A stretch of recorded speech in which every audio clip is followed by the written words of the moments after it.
Sarah Mitchell stood by the floor-to-ceiling windows of Atlas Defense Technologies, watching the sun paint golden streaks across the afternoon sky. At 52, she had learned that the view from the top floor wasn't always what people imagined it would be. She'd built this company from nothing after her late husband passed, pouring 15 years of sleepless nights and unwavering determination into every contract, every innovation, every difficult decision. The building hummed with the quiet efficiency of a well-run operation, but Sarah felt the weight of loneliness that success sometimes brings. Her children were grown, living their own lives across the country. The executive team respected her, but there was always that professional distance, that careful formality that came with being the person who signed the paychecks.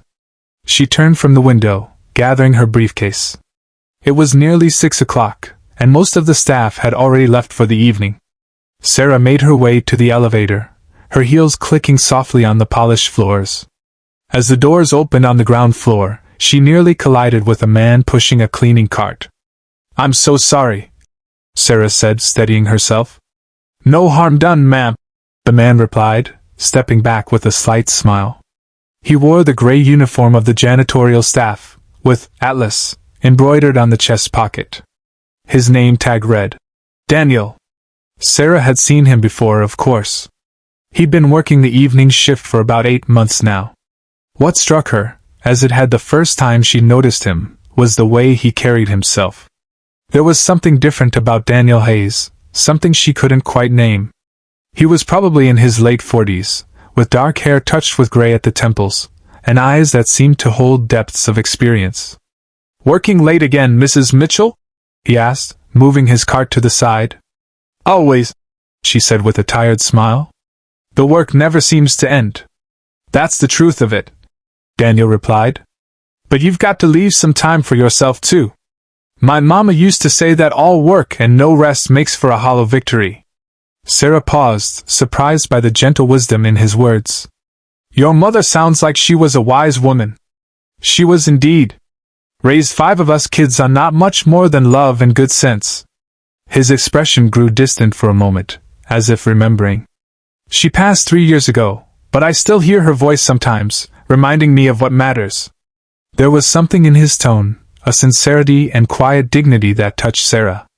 "I'm sorry for your loss," she said softly. "Thank you, ma'am. Time helps, but you never forget the people who shaped you." He nodded respectfully. "You have a good evening now." "You too, Daniel." Over the following weeks, Sarah found herself looking forward to those brief encounters in the evening. Daniel was always there, methodically working his way through the building, and he always had a kind word or a piece of gentle wisdom to share. He never overstepped, never tried to be anything other than respectful, but there was a warmth to him that Sarah hadn't felt in years.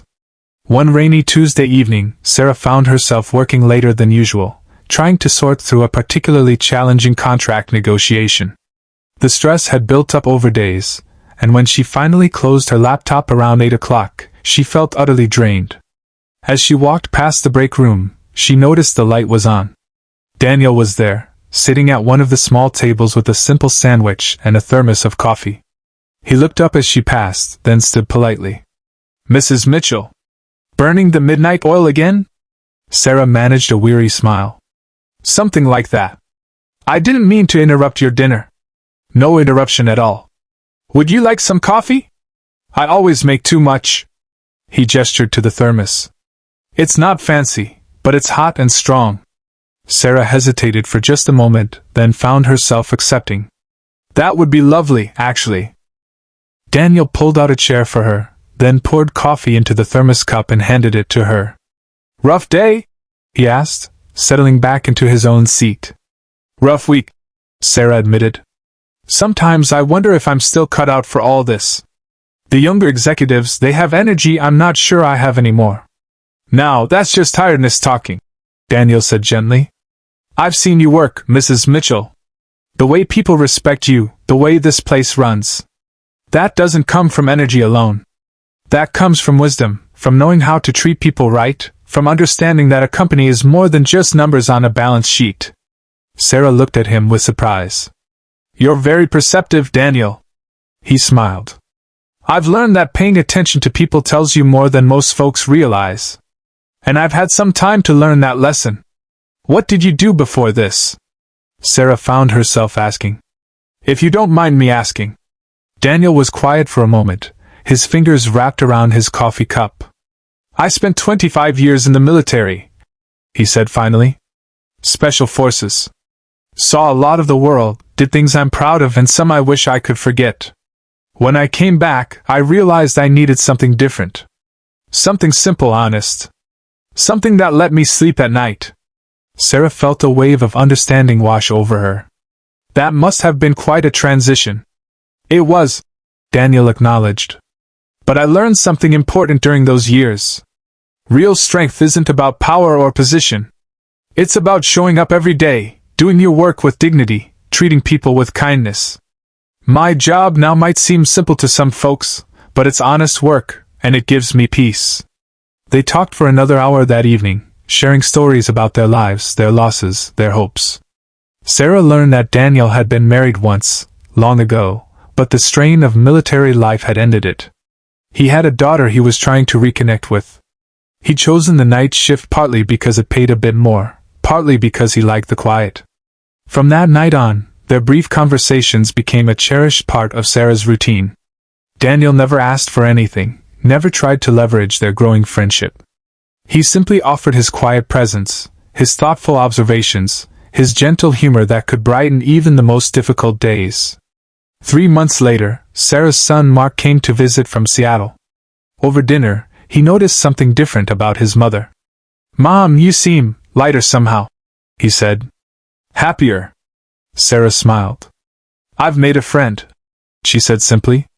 "Someone who reminds me that there's more to life than balance sheets and board meetings." When she told him about Daniel, Mark listened without judgment. "He sounds like a good man," he said. "When are you going to ask him out properly?" Sarah laughed, feeling suddenly like a nervous teenager. "Oh, Mark. We're both too old for that kind of thing." "Mom," Mark said gently, "you're 52, not 90. And from what you've told me, this man makes you smile in a way I haven't seen in years. Life's too short to let happiness slip by because you're worried about what other people think." Those words stayed with Sarah. The following week, she found herself rehearsing what to say, feeling both foolish and hopeful. When she finally found Daniel in the third-floor hallway one evening, she took a deep breath. "Daniel, I was wondering if you might like to have dinner sometime. A real dinner, I mean. Not just coffee in the break room." Daniel's eyes warmed, and a smile spread across his face. "Mrs. Mitchell, I would be honored. But only if you'll call me Daniel, and let me call you Sarah." Their first dinner was at a small Italian restaurant downtown, the kind of place with red check tablecloths and candles and wine bottles. They talked for hours, discovering shared values, similar hopes for the future, a mutual appreciation for simple pleasures. As the weeks turned into months, their relationship deepened. Sarah introduced Daniel to her children, nervous about their reaction. But Mark and his sister Emily saw what their mother saw, a man of integrity, kindness, and quiet strength who genuinely cared for her. The relationship wasn't without its challenges. Some members of Sarah's social circle raised eyebrows when they learned she was dating the company janitor. At a charity gala, Sarah overheard 2 women whispering, "Can you imagine? Sarah Mitchell with the cleaning man. What is she thinking?" Sarah felt anger rise in her chest, but before she could respond, she felt Daniel's steady hand on her arm. "Let it go," he said quietly. "Their opinions don't change what we have. Small minds make small judgments. That's their limitation, not ours." His calm dignity in the face of such pettiness only made Sarah love him more. Because that's what she'd realized, standing there in her evening gown next to a man in a rented tuxedo who wore it with more natural grace than anyone else in the room. She loved him. A year into their relationship, Sarah made a decision. She called Daniel to her office one afternoon, her heart pounding. "I have something to ask you," she said, once he'd settled into the chair across from her desk. "And I want you to know you can say no, and it won't change anything between us." Daniel waited, patient as always. "Marry me," Sarah said simply. Not because of what anyone else thinks, not to change your situation or mine. Marry me because I love you, because you make me laugh, because you've taught me that real strength is gentleness, that real wisdom is knowing what truly matters. Marry me because I want to spend whatever years we have left making each other happy." Daniel was quiet for a long moment, and Sarah felt fear flutter in her chest. Then he smiled, that warm, genuine smile that had first drawn her to him. "Sarah Mitchell, I've faced down armed insurgents, jumped out of planes, led men through impossible situations. But asking you to marry me was the one thing that scared me, because I couldn't imagine a world where you'd say yes." He leaned forward, taking her hands in his. "Yes. 1,000 times yes." They married quietly 3 months later, in a small ceremony at Sarah's home. Her children stood as witnesses, beaming. A few close friends attended, including several members of the Atlas cleaning crew, who Daniel had mentored and befriended. The Monday after they returned from a simple honeymoon in the mountains, Sarah made another decision. She called a company-wide meeting. "I want you all to meet my husband," she said to the assembled employees. "Daniel Hayes. Some of you know him as part of our evening janitorial staff. What you might not know is that Daniel is a decorated veteran, a man who served his country with distinction for 25 years. But more than that, he's a man who understands that every job has dignity, that every person deserves respect, that how we treat each other matters more than titles or positions."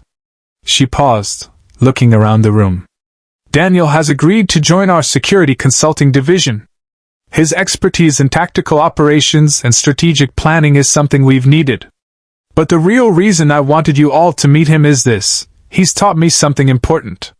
We can get so caught up in hierarchies, in who sits where and who reports to whom, that we forget what really builds a strong company. Respect. Kindness. Recognizing that every person, no matter their role, has value." The room was silent for a moment, then someone started clapping. It spread through the crowd, genuine and warm. Later, in the privacy of her office, Daniel pulled Sarah into a gentle embrace. "You didn't have to do that," he said. "Yes, I did," Sarah replied. "Not for you, not even for me.